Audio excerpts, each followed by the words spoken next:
नमस्कार आप सभी को। और आज हम लोग समझेंगे जो इंडियन पॉलिटी का सेकेंड यूनिट है, भारतीय संविधान निर्माण प्रक्रिया, इनको हम लोग समझेंगे। इससे पहले हम लोग फर्स्ट यूनिट यानी भारतीय संवैधानिक इतिहास को समझते आ रहे हैं।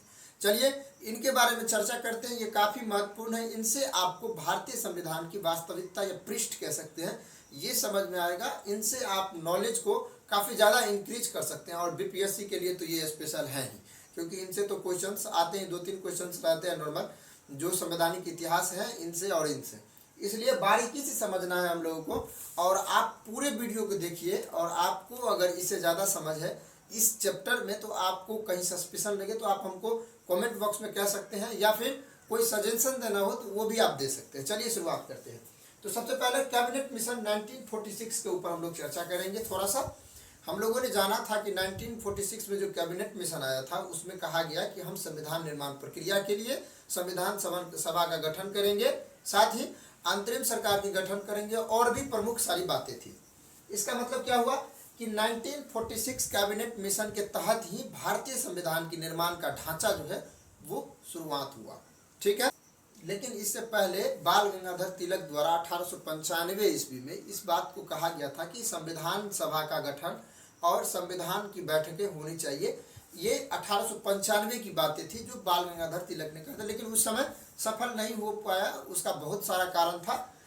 1927 में मद्रास अधिवेशन में पहली बार कांग्रेस सरकार ने कहा कि हमें पूर्ण स्वराज चाहिए, और इसका प्रस्ताव उन्होंने रखा। फिर 1927 के बाद 1929 में पंडित जवाहरलाल नेहरू द्वारा एक अधिवेशन में, लाहौर अधिवेशन में कहा जाता है कि पूर्ण स्वराज का लक्ष्य रखा गया, जिसमें पंडित नेहरू ने अनाउंसमेंट किया, यानी उन्होंने कहा कि हम 26 जनवरी 1930 को भारतीय स्वतंत्रता यानी स्वाधीनता दिवस के रूप में मनाएंगे, और ये हमेशा मनाते रहेंगे। इसलिए 26 जनवरी 1950 को संविधान को लागू किया गया, क्योंकि जो ब्रिटिश सरकार जो इंडियन इंडिपेंडेंस एक्ट पारित किया था उसमें कहा था कि 15 अगस्त 1947 को भारत पूर्ण रूप से अपना आज़ाद हो जाएगा, उसका सत्ता हस्तांतरण भारतीयों के हाथ में दे दिया जाएगा।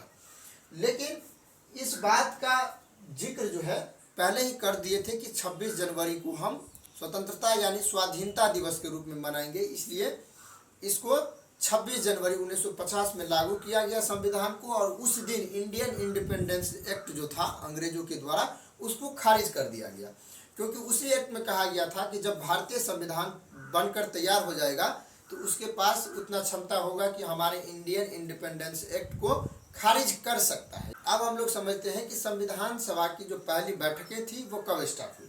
तो संविधान सभा की पहली बैठक 9 दिसंबर 1946 को हुआ था। ये याद रखिएगा, 9 दिसंबर 1946 को। इसमें हम लोग 2 जोड़ेंगे यानी 11, फिर 2 जोड़ेंगे 13। ये 3 डेट जो है काफ़ी महत्वपूर्ण है, 9 2 11 और 2 13। चलिए समझते हैं। तो 1946 को 9 दिसंबर को अस्थायी अध्यक्ष बने डॉक्टर सच्चिदानंद सिन्हा को नियुक्ति किया गया संविधान में अस्थायी अध्यक्ष के रूप में। ठीक है, और सबसे पहली बैठक 9 दिसंबर को हुआ। ये याद रखिएगा, बार बार पूछा जाता है, बहुत महत्वपूर्ण क्वेश्चन है। इसके बाद 11 दिसंबर 1946 को अस्थायी अध्यक्ष के रूप में डॉक्टर राजेंद्र प्रसाद को चुना गया, और उपाध्यक्ष के रूप में हरेंद्र कुमार मुखर्जी को चुना गया। इसको याद रखिएगा, हरेंद्र कुमार मुखर्जी, जिसको आपको शॉर्ट नेम में HC मुखर्जी दिखाई देगा। कुमार में COOMAR, HC मुखर्जी।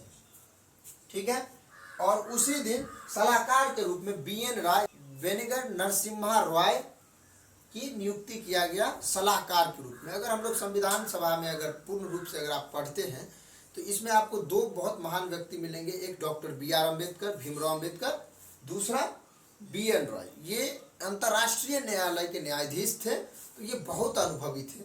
और इधर से डॉक्टर भीमराव अम्बेडकर, ये दोनों की अहम भूमिका रही संविधान निर्माण में और आगे भी।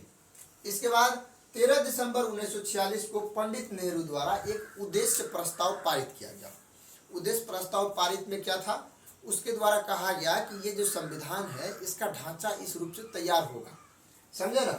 इसमें सबसे पहले था कि ब्रिटिश प्रांत और देशी रियासतें भारतीय संघ की स्थापना करेगी, और उसमें कहा गया था कि जो भी बाहरी क्षेत्र है जो भारत के साथ आना चाहता है वो भी भारतीय संघ में हिस्सा ले सकता है, ये उसमें कहा गया था। ठीक है। ब्रिटिश प्रांत, जो ब्रिटिश प्रांत के क्षेत्र थे भारत में भी, और देशी रियासतें, जो हमारी देशी रियासत थी वो, ये दोनों मिलकर, और बाहरी क्षेत्र जो आना चाहते हैं, ये तीनों मिलकर भारतीय संघ की स्थापना करेगा। ये उद्देश्य प्रस्ताव में कहा गया था। इसके बाद सभी नागरिकों को सामाजिक, आर्थिक, राजनीतिक, इन सभी मामलों में उसे समानता का रूप दिया जाएगा, इसके साथ स्वतंत्रता दिया जाएगा। ये उद्देश्य प्रस्ताव में कहा गया था। ठीक है। उद्देश्य प्रस्ताव के ऊपर 8 महीने तक कड़ीब विचार विमर्श किया गया। इसके बाद इसे स्वीकार किया गया और इसी के आधार पर, उद्देश्य प्रस्ताव के आधार पर ही संविधान का निर्माण किया गया। समझे। अब क्या होता है कि 13 छोटी समितियां और 8 बड़ी समितियों का गठन किया जाता है। इतनी बड़ी सदस्यों को 8 बड़ी समितियों में और 13 छोटी छोटी समितियों में बांटा जाता है। इसमें प्रारूप समिति जो है वो बड़ी समितियों में से था और उसका अध्यक्ष डॉक्टर बी.आर. अम्बेडकर था। कौन? Doctor B R. अम्बेडकर, प्रारूप समिति का अध्यक्ष। ठीक है। इसमें पहला वाचन प्रक्रिया जो है, पहला वार्तालाप का जो प्रक्रिया है, इसके ऊपर वो 4 नवंबर 1948 से लेकर 14 नवंबर 1948 तक चला। ये आपसे पूछा जाता है कि पहला वाचन प्रक्रिया, वार्तालाप प्रक्रिया, बहस की प्रक्रिया जो है, फिर दूसरा वार्तालाप प्रक्रिया, तीसरा और चौथा, इस तरह से 4 ठो है। इसको समझिए और डेट याद रखिए। 4 नवंबर 1948 से 14 नवंबर 1948 तक ये प्रथम वाचन प्रक्रिया था। ठीक। दूसरा 15 नवंबर 1948 से 17 अक्टूबर 1949 तक था। तीसरा 14 नवंबर 1949 से शुरू हुआ और 26 नवंबर 1949 तक चला। फिर 26 नवंबर 1949 को हमारा संविधान बनकर लागू हो जाता है और उसी दिन संविधान सभा के जितने भी सदस्य होते हैं वो संविधान को अंगीकृत, आत्मसमर्पित, अधिकृत कर देता है। ये याद रखिएगा कि उसी दिन संविधान सभा के सभी सदस्यों ने संविधान को अंगीकृत, आत्मसमर्पित, अधिकृत कर देता है। ठीक है। और इसके कुछ पार्ट्स को लागू कर देता है। समझे ना। जैसे सिटीजन हो गया, नागरिक कानून हो गया, ये उसी दिन लागू हो गया। फिर बाद में 2 महीने बाद 26 जनवरी 1950 को उसे लागू किया गया। ये इसलिए 26 जनवरी को लागू किया गया क्योंकि धारा 394 में कहा गया था कि इसे 26 जनवरी को ही किया जाएगा।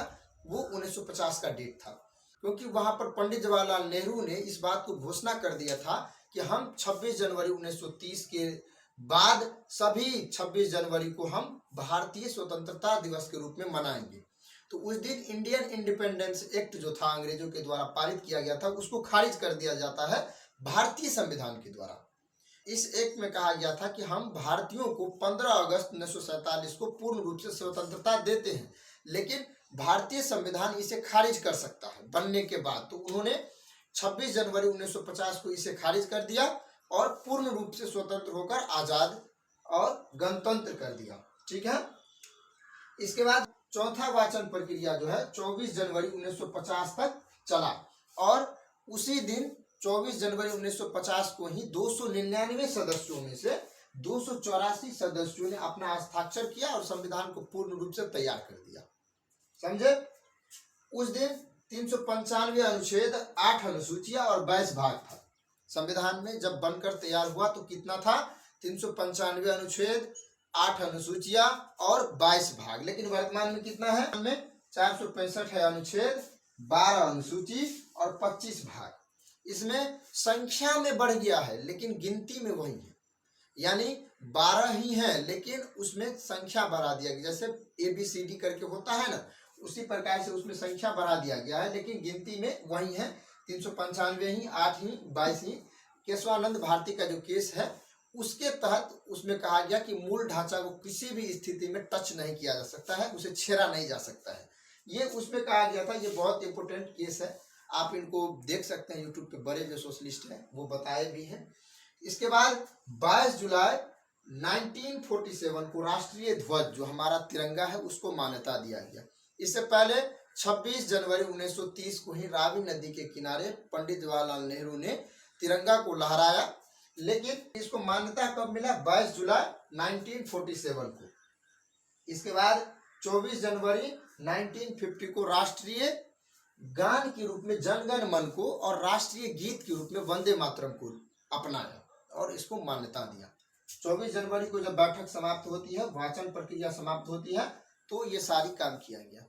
हमें आशा है, पूर्ण विश्वास है कि आपको इस टॉपिक से, इस चैप्टर के सारी बातों को समझ में आ गया हो। अगर आपके नज़र में कोई चीज़ छूट गया है तो आप हमें बता सकते हैं, अपना सजेशन भी शेयर कर सकते हैं, और कैसा लगा ये आप हमें कमेंट बॉक्स में जरूर बताइए। चलिए, बहुत बहुत धन्यवाद आप सभी को।